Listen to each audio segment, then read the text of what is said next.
Aquí pensaban seguir ganando el 100% con casas de apartamentos y echar al pueblo a sufrir y seguir de modo cruel contra el pueblo conspirando para seguirlo explotando, y en eso llegó Fidel.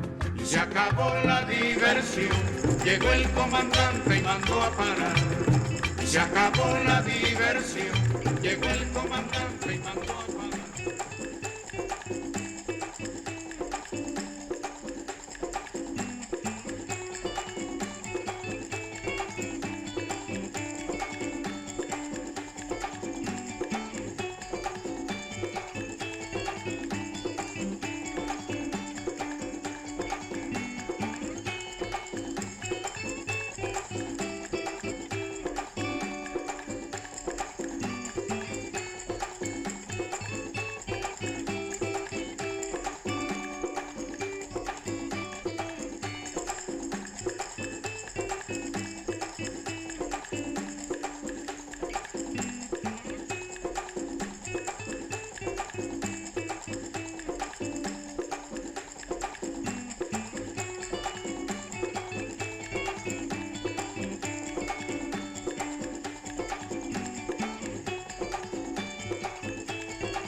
Usted nace en una familia relativamente acomodada, estudia en escuelas religiosas. Globalmente podía usted haber sido un dirigente conservador, ¿verdad?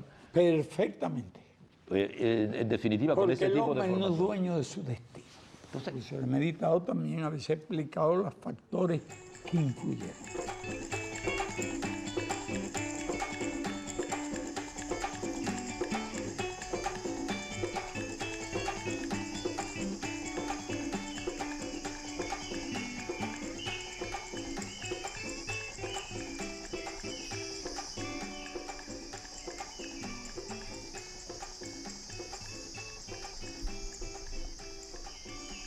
Mi padre no era relativamente pudiente, más bien podría decir que era muy pudiente. Como dueño de tierra. Cuando tú me preguntas cuánta tierra tenía, propiedad de él, comprada, alrededor de 900 hectáreas. está bien. De él, propiedad de él. Y después arrendó a unos descendientes, unos generales de independencia, que nadie sabe todavía de dónde la sacaron, alrededor de ¿sabes? De 10.000 hectáreas. Considerable. Sí, era considerable. Yo era, y pertenecía a una familia que era más que relativamente pudiente. Eran en aquella escala muy pudientes. Vaya, no lo digo por mérito, sino por precisar, decir las cosas con toda precisión. Todas las demás cosas, tú me las preguntas y yo te puedo explicar. Dime qué tú quieres que yo te cuente.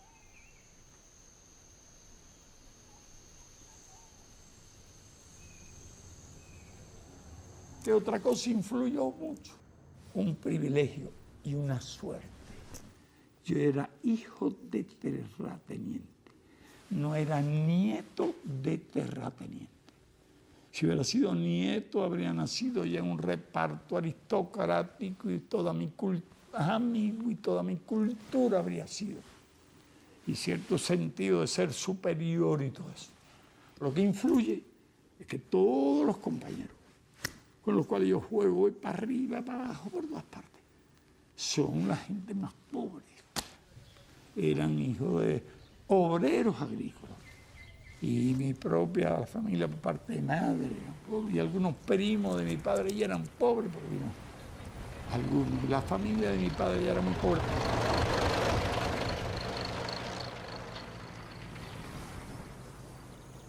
Debo señalar que mi padre era de origen español, gallego.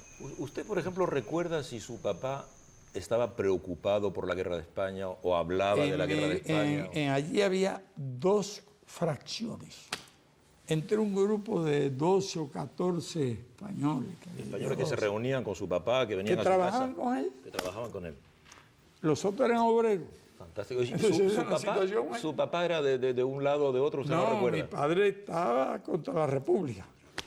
Pero más o menos a la mitad, yo creo que era casi mayoría los que estaban españoles allí, en la posición. Pero te hablo de 10, a lo cual estaba el telegrafista republicano a matarse, que hacía de vez en cuando jugaban dominó entre ellos. Hacían la guerra con el dominó. Los simpatizantes se habían dividido aquella.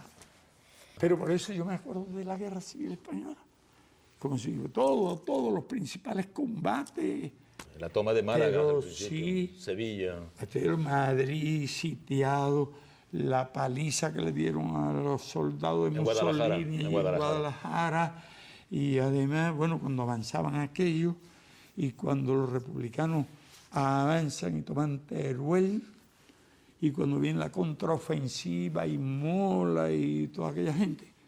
Claro que después uno ha leído muchos libros, claro, pero las cosas que yo te estoy contando de cosas de esa que época. Yo sabía. ¿Ese interés por la guerra de España tiene una influencia en usted, siendo tan pequeño? Sí, de ese tipo internacional, pero a todos los muchachos les gustan todos los episodios de guerra. También me gustaban las películas del oeste.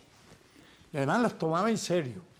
Aquel piñazo que le lanzaba al otro del lado allá de la barra, aquel botella rojiza de whisky, de todo eso de detalle. Me recuerdo a los revólveres aquellos nunca se le acababan las balas, nada más cuando convenía que se acabaran las balas, no había ametralladores, aquel tiro y se colgaban de un árbol, porque los muchachos son muy adictos a todo lo que es guerra y violencia, todo. Serán muy pocos los que no lo sean. Y bueno, yo estaba leyendo de una guerra, que me iba a imaginar yo todo lo que vendría después.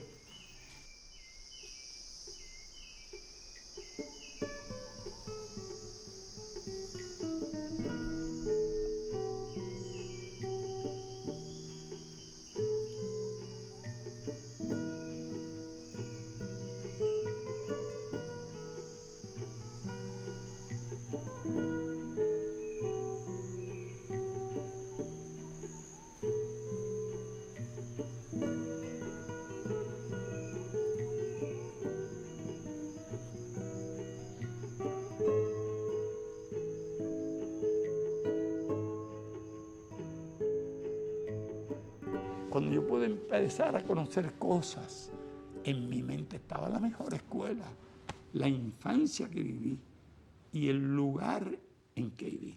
Y por eso lo defino así.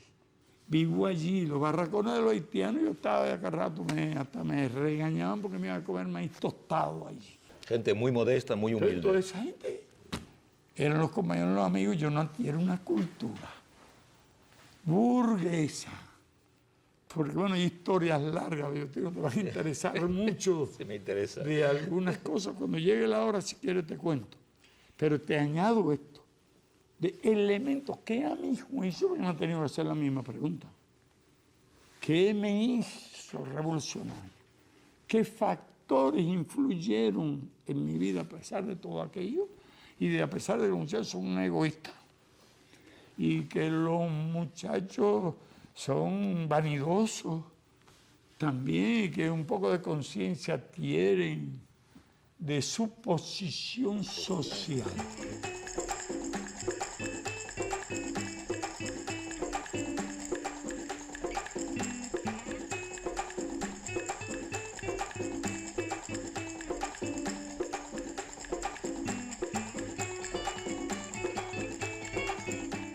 Yo empiezo a adquirir una cultura política prácticamente cuando termino el bachillerato, porque yo todo ese tiempo fue en colegios religiosos, La Salle, de origen francés primero, hasta la mitad de quinto grado, Dolores de los jesuitas, hasta que concluyo el segundo año de bachillerato, y Belén de los jesuitas. Cuando eran jesuitas, españoles. Los jesuitas tienen además una concepción de la organización. Es una De la buena organización. escuela, en definitiva, para un mí me fue revolucionario también. A mí me fue útil. Gente de disciplina, los jesuitas, y gente de carácter, gente de preparación, me ayudaron también. Debo decirlo porque ellos sí estimularon que yo era excursionista y me gustaba escalar montañas. A veces quedaba la guagua 4 horas, pues yo estaba escalando una montaña. Me iba solo, me iba con otro y me tenía que escalar 4 horas y nunca tuve ninguna bronca. Esa es la historia. Cuando yo llego allí, llego analfabeto político a la universidad. Llego hasta ahí, a la universidad donde empiezo mi aprendizaje político, pero que me conducían a partir de mis concepciones a la idea de la toma revolucionaria del poder. Clarísimas las ideas.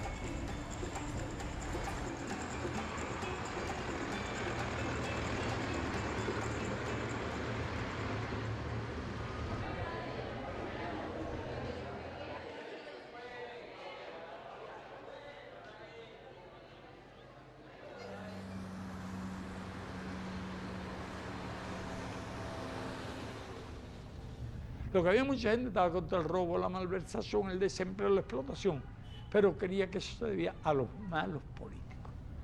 No podían identificar el sistema que ocasionaba todo eso. Y yo tenía la convicción que si traían del cielo un arcángel, el más experto, y lo ponían a gobernar la República de Cuba, y traía la honradez administrativa, entonces se podían escribir un poco más de escuela, no se robaban el dinero de la salud pública, pero el desempleo, la pobreza, la falta de tierra, todas las calamidades aquellas, el arcángel no podía resolverlo.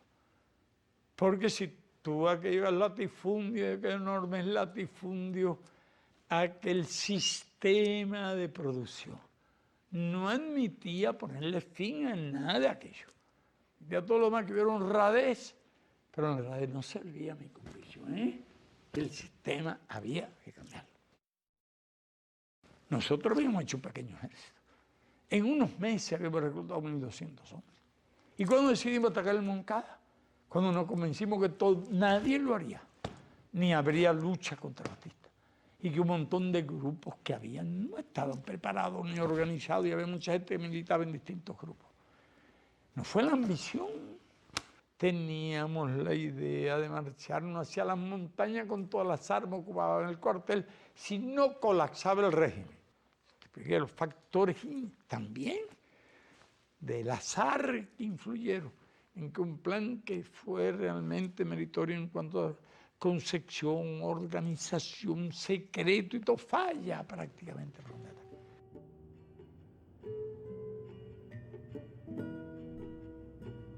Es un fracaso, el asalto fracasa, ¿verdad? Y se traduce por la muerte de muchos compañeros de usted, la tortura, la cárcel para usted. Por ello, que si a mí me preguntaran hoy qué habría sido mejor, yo hablaría de una fórmula alternativa. Porque si triunfamos en el Moncada, debo añadir, habíamos triunfado demasiado temprano.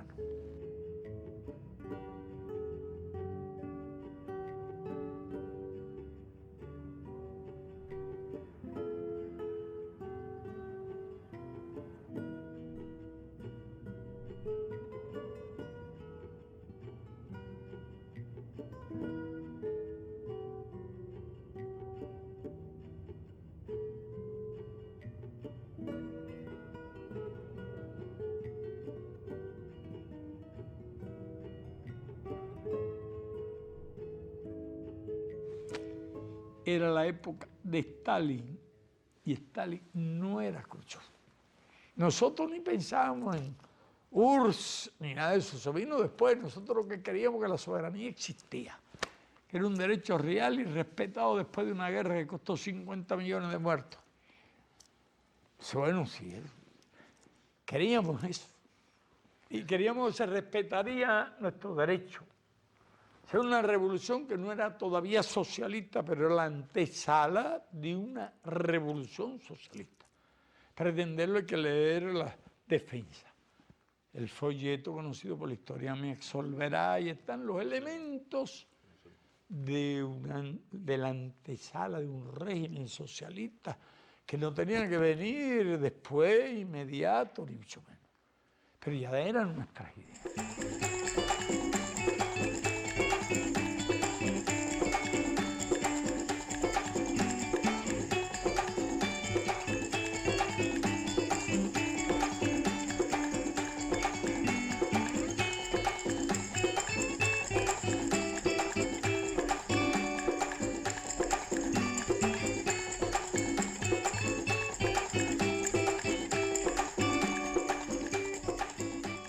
Me gustaría que usted nos hablase de Che Guevara. ¿Se siente que tenía usted una profunda amistad por él? ¿También se siente que tenía usted un aprecio intelectual profundo? Que desde su época estudiante se había interesado por el marxismo y el leninismo. Quizá una de las cosas que ayudaron mucho a la afinidad con el Che fue una coincidencia, la coincidencia en muchas ideas. Se dice que el Che, él tenía más bien simpatías trotskistas. No, él era marxista. Nunca lo oí hablar de Trotsky. Él defendía a Marx y defendía a Lenin y no atacaba a Stalin, pero bueno, él nunca lo oí hablar realmente. Él era leninista, sí. Entonces, ¿usted se da cuenta que él es diferente cuando lo encuentra por primera vez? Se ve que él tiene otra formación. No, cuando yo llego ya, entonces que yo lo conozco. Él mismo cuenta ahí que se hizo en una noche. Y conversé con él. Y él, bueno, pues, quien ha vivido toda esa experiencia, entonces sabe lo que hicimos, lo que sabemos, lo que estamos planeando. Y cuáles son nuestras ideas que están en la historia mía absolverá. Está totalmente de acuerdo. Él sabía también en ese movimiento había pequeña burguesía y había de todo. Pero estaba feliz. Y se enrola de inmediato. Él se inscribe en la aventura. Una sola cosa me dice. Fidel, una cosa yo te voy a decir. Te voy a dar premonición. Yo lo único que quiero es que cuando triunfe la revolución en Cuba, por razones de Estado, ustedes no me prohíban ir a la Argentina a hacer la revolución. En su país. Sí, en su país. Y después yo tuve que hacer un esfuerzo y preservarlo, porque si lo dejaba hacer lo que quería hacer, lo matan. Entonces yo, cuando ya se iban destacando algunos, cada vez que hacía falta un voluntario para una misión difícil, porque había algo, una sorpresa, unas armas que podía aparecer, el primero era el Che. Era voluntario él. Era el primer voluntario para cualquier misión difícil. Pero además a veces proponía cosas. No. Porque era demasiado peligroso. No, porque tú mandas un hombre una emboscada, una segunda, una tercera, y a la cuarta, a la quinta, a la sexta, no te ocupes, es como Caro Cruz. En un combate de una escuadra o dos, muere.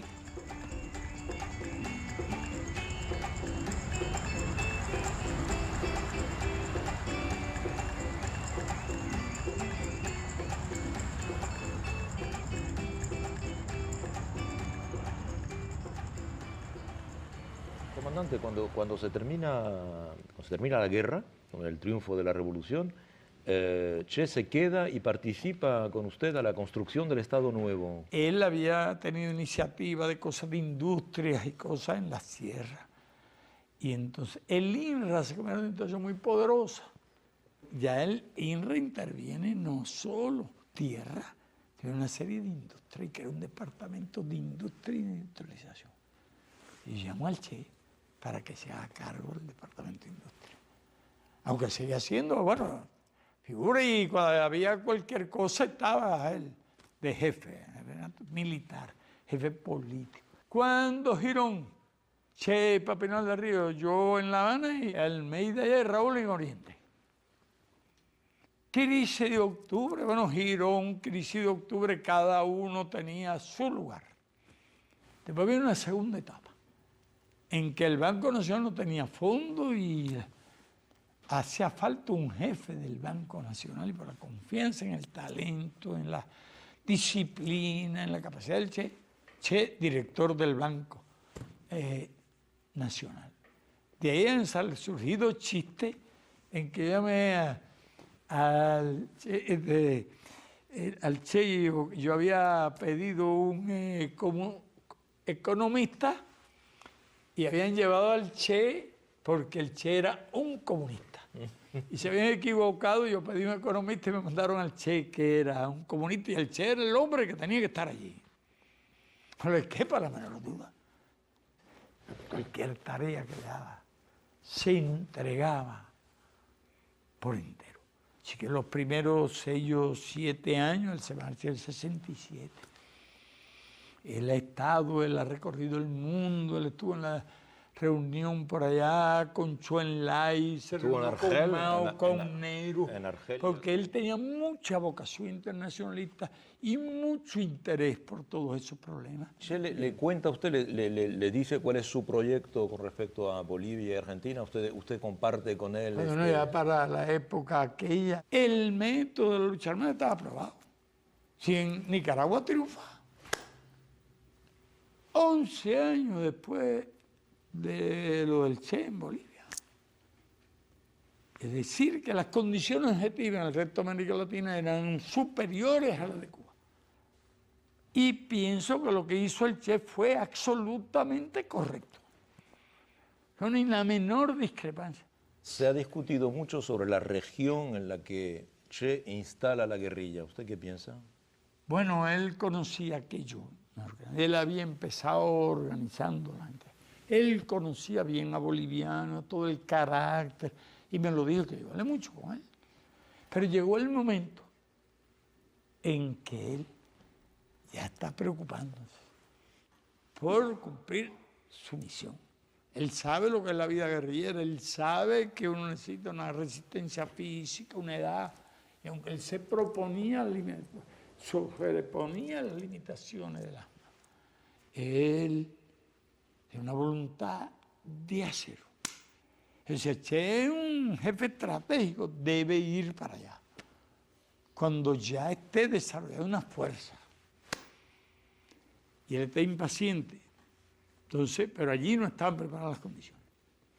¿Cómo explica usted la muerte del Che y la...? Él mismo cuenta en el diario que llega a una tienda y dice, vamos precedidos por Radio Bemba. Todo el mundo nos está esperando. Pero él sigue. Ya por el medio de una aldea está vacía. Aldea vacía es señal de cosas extrañas de una fuerza. Y era esa frena ahora, continúa su marcha en pleno día. Un momento, una tropa, una compañía allí que está viendo todo.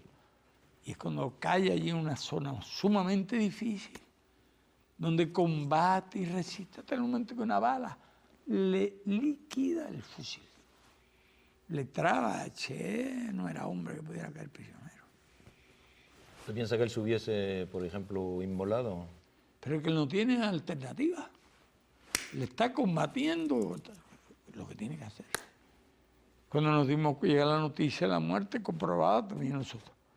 Después llegó el diario, no sabe lo que vale, para conocer todo lo ocurrido. Su idea, su imagen, su entereza, su ejemplo. Una fuerza moral indestructible. ¿Qué queda? Siempre hubo mucho afecto, esa admiración. Yo lo admiraba mucho. Y un hombre inteligente, un visionario. La causa del Che triunfará, la causa del Che está triunfando. Entonces fue por eso que cuando nosotros en el velorio, en la muerte, y el día, yo comencé un discurso, como queremos que sean nuestros hijos, queremos que sean como el Che. Ahora sí, la historia tendrá que contar con los pobres de América, con los explotados y vilipendiados de América Latina, que han decidido empezar a escribir ellos mismos para siempre su historia. y esa ola de estremecido rencor, de justicia reclamada, de derecho pisoteado que se empieza a levantar por entre las tierras de Latinoamérica, esa ola ya no parará más.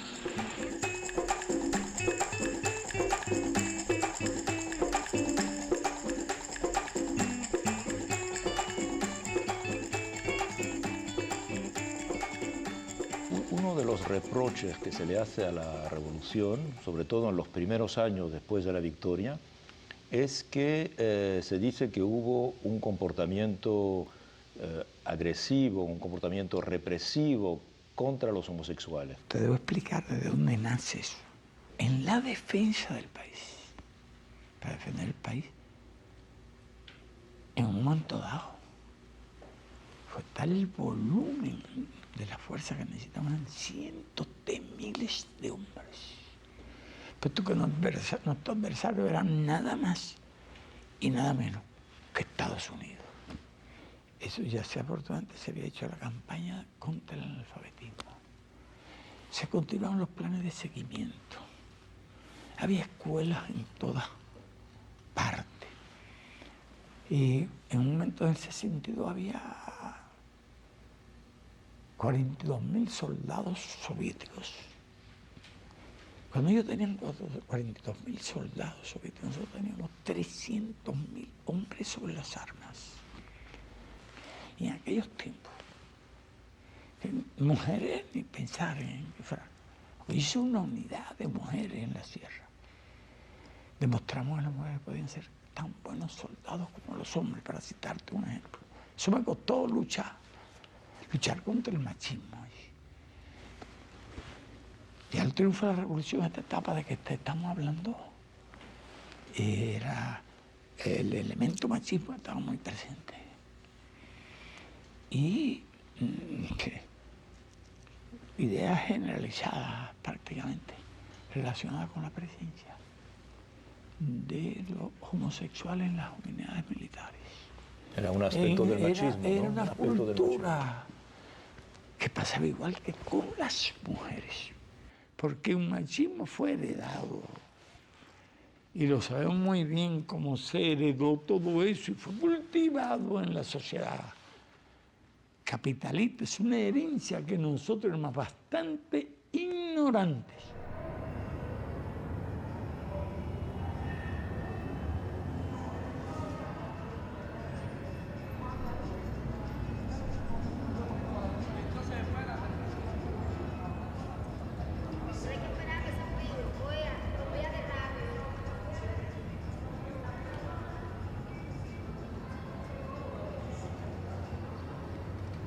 Yo ahora no voy a defenderme de cosas de esas.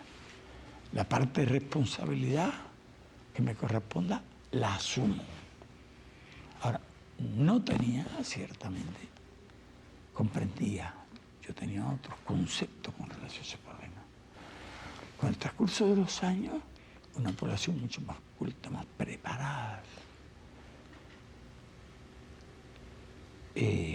iba superando esos prejuicios.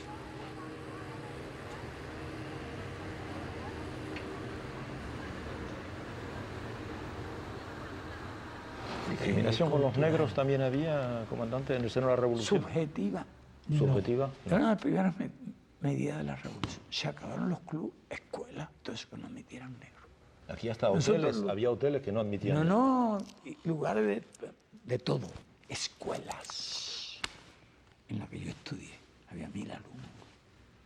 No admitía negros, ni mulatos. Había una escuelita adjunta de técnico y allí había algunos. Nosotros éramos bastante ignorantes acerca del fenómeno de la discriminación racial, porque creíamos que eso era establecer una igualdad ante la ley y sin discusión. Pero hay instinto en eso. Y si usted lo promueve, como pudo Hitler hacerle creer a la gente que eran superiores, si él mismo no tenía ningún tipo de ario, el ario ideal ese que pintaba, y Himmler y Goering era un gordiflón, Bueno, yo no sé dónde sacaban ninguno, muchos de aquellos líderes eran el prototipo de raza. Entonces éramos suficientemente ingenuos como para creernos que establecer la igualdad total y absoluta ante la ley ponía fin a la discriminación, porque hay dos discriminaciones, una que es subjetiva y otra que es objetiva. Después de un mes eso me aprendió mucho. ¿Usted hoy está satisfecho de la situación, por ejemplo, de los negros en Sí, Cuba? podemos criticarnos lo que hemos tardado en descubrir, pero lo descubrimos. Y es muy subyacente lo que puede haber. Realmente, ya en la gente que tiene una cultura y gente que ha vivido muchos años de revolución, realmente se desapareció subjetivamente. Pero habíamos logrado a través del comportamiento de la población negra, a través de su adhesión a la revolución. Era de los sectores más pobres, eran los más apoyados a la revolución.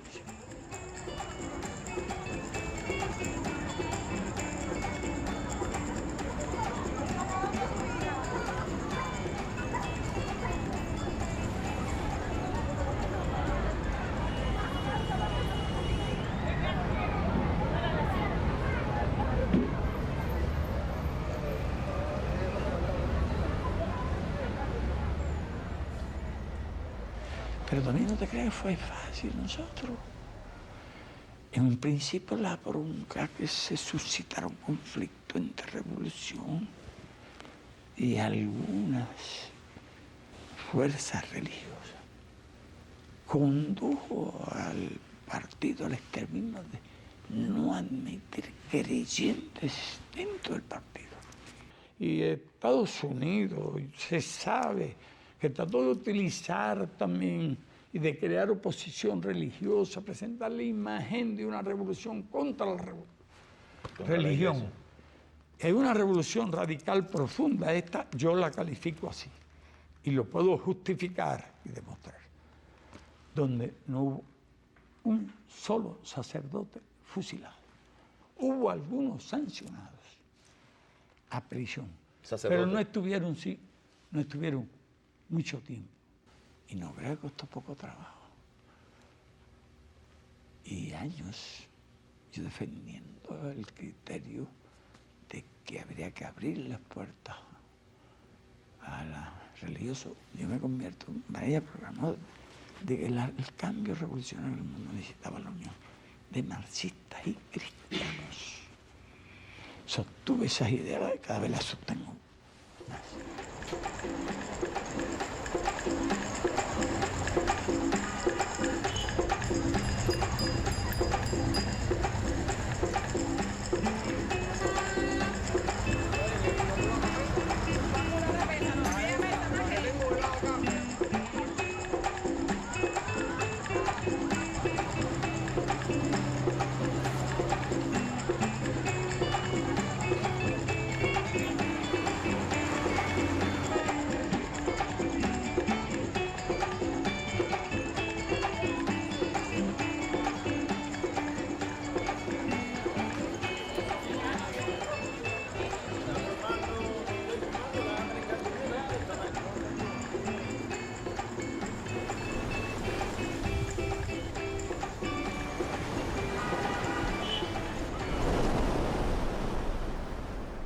Muchas personas se preguntan por qué en Cuba, donde hay tantos progresos sociales, aún no se ha suprimido la pena de muerte. Nos cuestionamos nosotros la pena de muerte cuando nos hicimos revolucionarios, o cuando luchamos, o cuando triunfa la revolución. No nos cuestionamos, realmente. No las cuestionamos cuando aquellos años de invasiones, guerra sucia, atentados. No, ciertamente no nos las cuestionamos. No es que fuéramos felices por tener que aplicar la pena de muerte, pero mirábamos desde ese ángulo de una cuestión de vida o muerte. Y también partimos de ciertos criterios que se daban en los procesos revolucionarios por lo general. Los que luchan participan en esas contiendas, parten del principio real de que es una batalla de vida o muerte. Y entonces, si no te desciende, tu causa es derrotada. Y tienes que pagar con la vida. Segundo, hay otro tema, cómo reacciona la gente, y todos reaccionan. Gente que tiene crímenes monstruosos, que todo el mundo piensa que deben ser sancionados. Y en el momento exacto en que aquella persona ha sido sancionada y va a ser ejecutada, hay gente que reacciona con dolor e incluso hasta con lástima. Es una reacción. A nosotros nos ocurre una cosa, eso cuando era necesario un caso grave de traición o espionaje, aplicar la pena capital, hacíamos juicio, pero en un mínimo en 2 años de guerra. ¿Sabe una cosa que ocurría? Que la gente sentía repugnancia con esa tarea. Hay que buscarlo, ¿no? Voluntario y como un deber, casi. Para ejecutar. Repugnaba la tarea de ejecutar. Era un dolor de cabeza en los poquísimos casos en que resultó necesario aplicar la pena capital. Realmente, así que yo que recuerde fusilamiento por motivos contrarrevolucionarios. Y creo que ser más acreedores que otros. Realmente, hace muchos años, yo podría decir que muchos años trato de recordar que sea fusilado por todos. Vienen a última hora, van al Consejo de Estado. Hay un recurso de oficio al Consejo de Estado a discutir. Ninguno de esos que ha puesto bomba.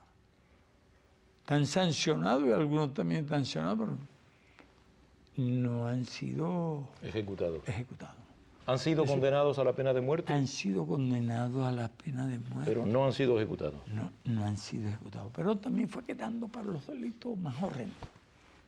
Ahí también hay problemas de opinión. Ha quedado fundamentalmente, sin que haya dejado de existir como ley.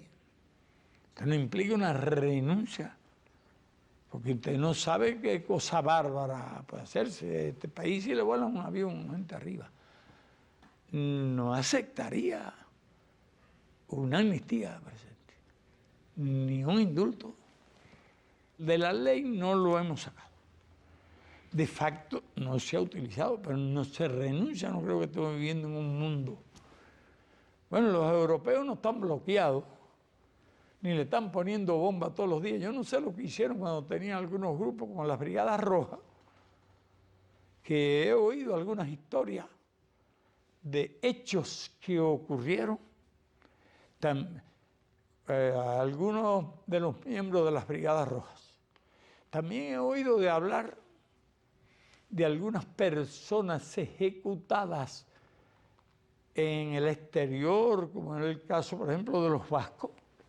¿Usted se refiere a algunas decenas? Usted se refiere a los GAL, por ejemplo, porque Sí. en España no hay pena de muerte, entonces Bueno, no se aplica. no hay pena de muerte, pero ha ocurrido lo que nunca hemos hecho nosotros, que es ejecutar a alguien. Ejecutar a alguien. Y en Europa han ejecutado decenas de personas. Extrajudicialmente. Escríbase la historia de los miembros de las Brigadas Rojas ejecutadas extrajudicialmente, o escríbase la historia real de los miembros de los etarras ejecutados extrajudicialmente cuando no hay pena de muerte. Y nosotros garantizamos que aquí nunca habrá una ejecución extrajudicial. Aquí nunca habrá tortura. Pueden preguntarle a esos que pusieron esas bombas si ellos dijeron alguna palabra va a ser tortura. Ahora, con relación a los delitos comunes, estuvieron aplicándose hasta el mes de mayo del año 2000. Bien, el número exacto no te lo puedo decir ahora, pero se puede preguntar, debe haber algunas decenas. Y desde entonces no se aplica. Puede haber, yo no te puedo decir exacto, puede ser 20, 25. No se aplicó ninguna. Desde hace 3 años. Una especie lo llaman moratoria. Pero yo sí quiero advertir sobre esto, no está abolida. No es que nos guste, ni tenemos apuro, ni deseo de ningún tipo. pero creo que tendrá que pasar algún tiempo antes de que se aplique una definitiva supresión de la pena capital para cualquier tipo de delito, que a nosotros nos agradaría mucho.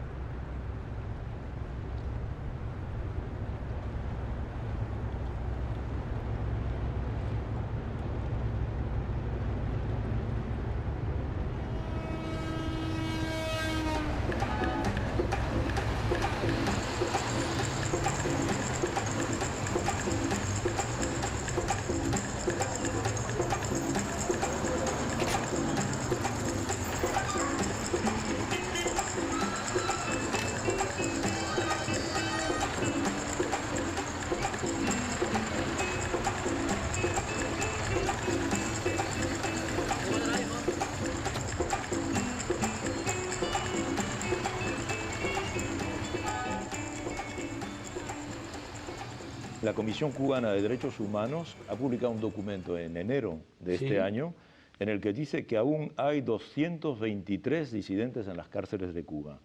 Pero parece que hay, según la cifra que te di, un poquito más del 1% de lo que un tiempo hubo. Y ya ves, porque había, primeros años de la revolución, alrededor de 300 organizaciones contrarrevolucionarias. Y la época del terrorismo y del sabotaje a montones. Llegó a existir en el país alrededor de 15.000 presos. ¿15.000 presos? Sí. Justo después de la revolución. En los años aquellos de Girón, Crisis de Octubre, Operación Mangosta, hubo una mano de operaciones que dieron lugar a miles de sabotajes y actos de terrorismo.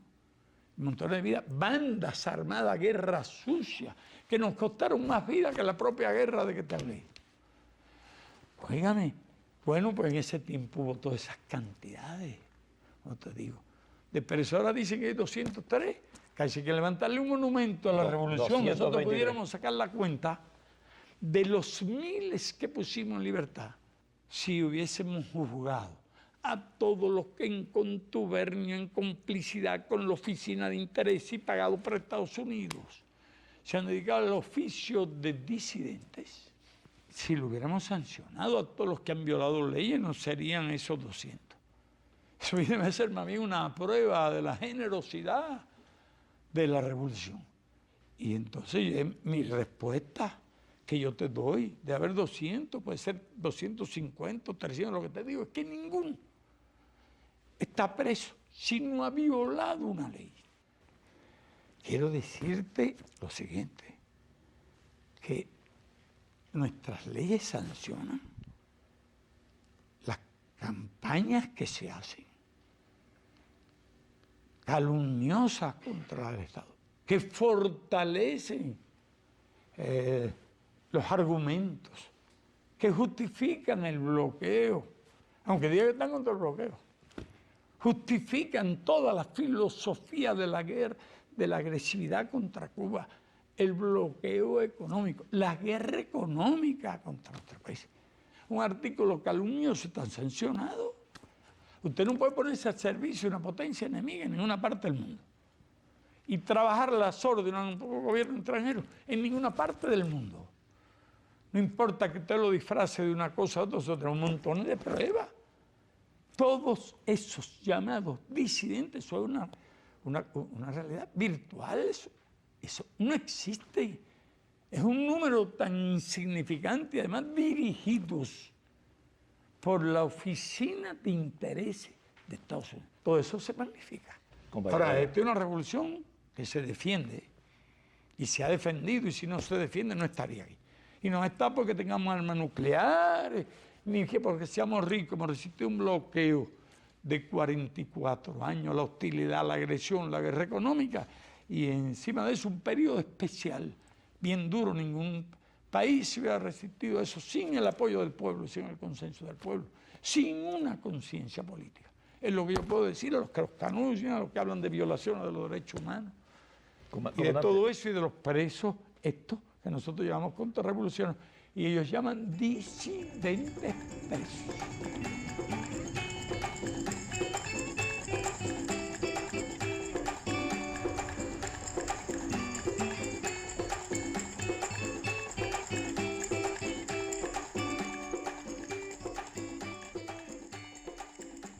Usted en varios de sus discursos y de sus entrevistas ha abordado un tema que muchos consideraban que era tabú.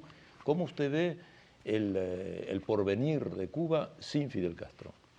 El nivel de autoridad después de 44 años de lucha, de experiencia, es más alto de lo que está, pero era muy alta la autoridad de aquellos que luchamos y que hicimos la guerra y conducimos al derrocamiento de Batista, la independencia de este país con el precio que nos han pagado y que se ha mantenido firme en momentos muy difíciles durante mucho tiempo. Otro privilegio.